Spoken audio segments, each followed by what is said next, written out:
Hey everybody. Alright, so I'm going to try to do this video on the camera and then upload it maybe as a short or a regular YouTube video on my YouTube channel, which is also David. You might find a couple Davids, but you'll know which one is mine when you see it. Okay, so first I want to start by encouraging you to stay in the moment. These are terms that I hadn't really heard before, because if I stay in the moment, or if I stayed in the moment in the past, it was in the process of me becoming exhausted that day. You know what I'm saying?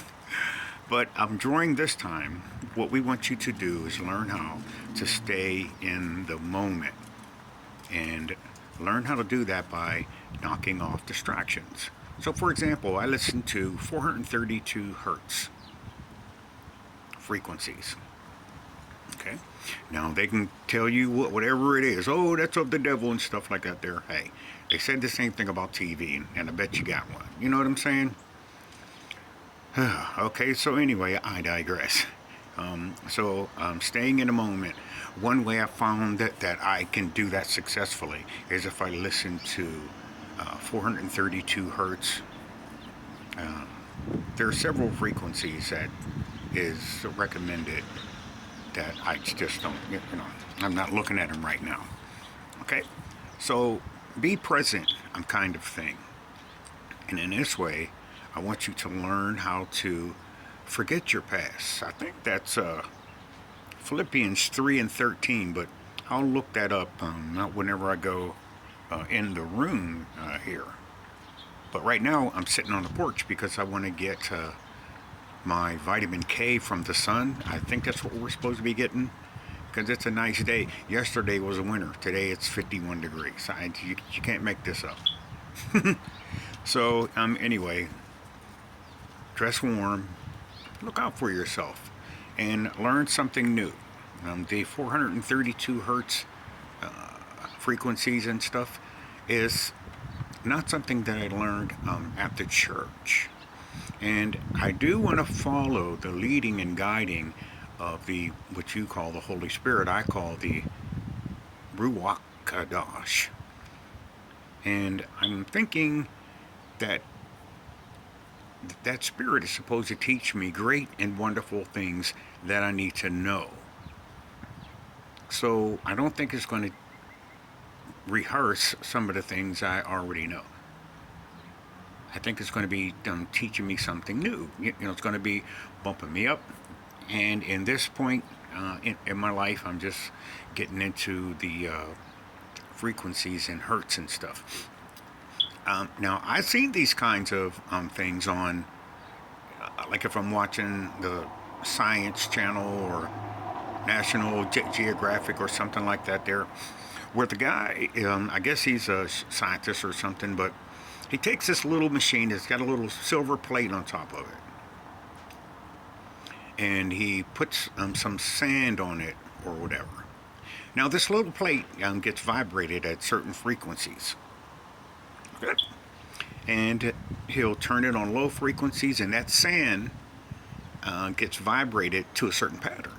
Now, it's odd that you would think that if it's going to vibrate, it would vibrate off that plate.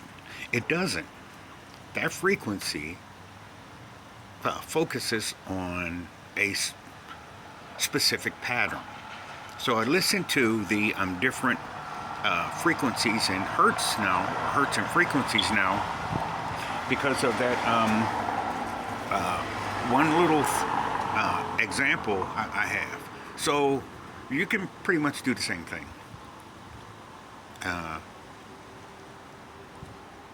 You can try it yourself, okay? So for example, if I put some sand on a drum, and if I start beating that drum, the sand is going to fall off. It's going to vibrate right off. But frequencies, for some reason or another, even on a flat surface, it makes this pattern, kind of like a snowflake, each frequency has a different pattern. The higher it goes, let's just say for the sake of the conversation, the more beautiful the pattern. Just like snowflakes. I don't know. Oh, let me see. Do I see a UFO up there in the clouds or behind the clouds? Oh boy, I forget to do that. But hey, you got to every once in a while look up. If you see a cloud and it doesn't seem to be moving, oh hello. What the conspiracy theorists are telling you will probably become something real to you. You only have to see it once, and you'll be able to pick it out. It's generally done. Wow! Look at that big boy right there. I don't know if you can see it. Man, that's a big honking plane. It's like the hawk of planes. So where is that thing? Oh well, maybe you'll see it later sometime, somewhere else. Okay. But it reminds me, I had an epiphany the other day how I was listening to somebody doing a video, and you heard this plane in the back. Now I don't know if you heard this particular plane, but as you could see, the sound dissipated as the plane got further away. But this video that this guy was doing, the plane noise just stayed there. It's kind of like the train that honks its horn and it's not really moving, and it just keeps honking. And then I never could understand that. And I got a little pissed one day when that was happening to me, because I wanted to enjoy myself sitting on the porch, and that train was really getting on my nerve. And you give me a couple of beers, I might do things that I wouldn't normally do. I went to find that train, and I was going to ask him, why are you doing that? Okay, I don't know. Because it's terribly annoying. Okay, because it's not moving. Only because it's not moving. I wouldn't mind them sounding their horn coming up to a railroad crossing or something like that there. Something that makes sense. Make it make sense. But for you to sit there and honk that horn at 10 o'clock at night when people are trying to sleep or enjoy a nice night out, it's annoying. I don't want to be a Karen or a Kevin, but if it's not annoying, it's just annoying. I mean, it's just like the Christmas carols. Now, let me tell you something. All you people who play Christmas carols, all you radio personalities and stuff that play them Christmas carols, I think you're beating a dead horse. Number one, we know that Christmas is coming. Every year we've experienced Christmas. But listening to Christmas carols for 30 days straight, if you want to listen to the radio, unless you find a station that doesn't, but if you have your favorite radio station and they have this propensity to play these Christmas carols 30 days, year after year after year, the point becomes moot. You become desensitized to it. Desensitized? I don't know. You become desensitized to it. So, I mean, I think that there should be a rule. They should be able to start playing Christmas carols. I mean, you can put the display up anytime you want, but exposing the majority of people to Christmas carols, it's torture. It literally is. Just do it for a week. You know what I'm saying? It would be even worse if there was Thanksgiving music.